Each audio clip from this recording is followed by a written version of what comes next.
What is up, guys? This is Carbonite, and today we're going to be continuing our process of making a Fursona head.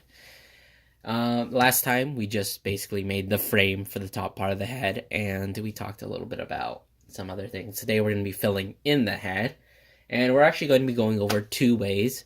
I have the usual way that I do this, which is just like filling in the frame. And then I also want to try out a new way that I'm going to be doing it for this project because I always like trying new things and I love the opportunity to experiment. So normally what I would do, the next thing that I would do with this frame is you just take another pipe cleaner, stick it down there. You're not tying it in, just making sure you have a little bit so that when you do tie it eventually, because that's going to be holding on to it. So now what you're going to do is you're basically just going to use this pipe cleaner to measure the around your frame. So you're just going to bend it down, fold it so that it's like nicely matching onto it.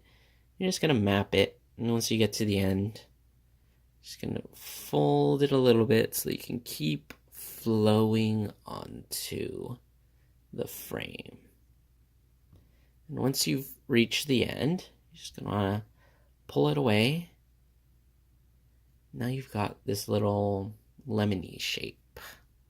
Is that a lemon? I guess. It's yellow. And then you're just going to tie it around so that it stays.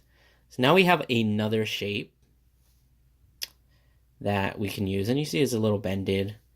So it's more or less supposed to just fit right there. And then you just snug it in there.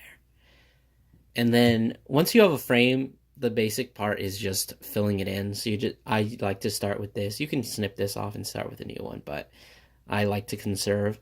So what you're just going to do is take it. You're going to just start wrapping it around.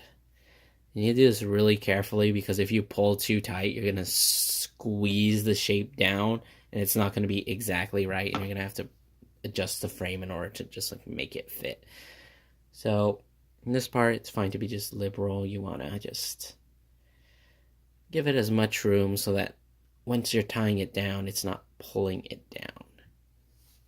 So normally what I do is I just keep going, fill out the entire frame, and then you just stick it on once you have the entire frame filled on, and then you just tie it.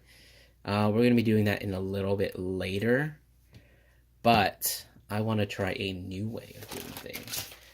So this is a little bundle of scraps. I like keeping scraps just because sometimes you don't want to use a whole thing, because I like to use the whole things for filling things in. So I love to have little scraps that I can just pick up. There's a little bit, and if I'm not going to be using so much, then it's fine. Yeah. So what I'm going to be doing is I'm going to be making basically the bridge of the snout, and I'm going to be using that as the base to hold the ends of the eye, or basically the inside, the top part of the face. So, see, where's my front? What I'm going to do is I'm going to make a bar here, roughly where we have like right here where the start of the forehead or the connecting of the eyes would be. I'm just gonna tie that. And I'm going to make another little just tiny frame.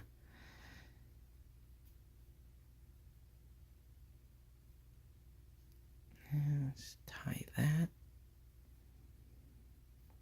Do I want to snip that? I'll snip it. Okay. And when you tie things off, you probably want to be tying it like, you don't want to just do a little hook, because these hooks can just fall out. I mean, if you want like a transforming gimmick and you want to be moving, hooks are great. But if you want things to be staying where they are, tie it around so it loops. Then that way you have a much more secure fit. I'm just going to fold this over. Might adjust that a little bit. And tie that down.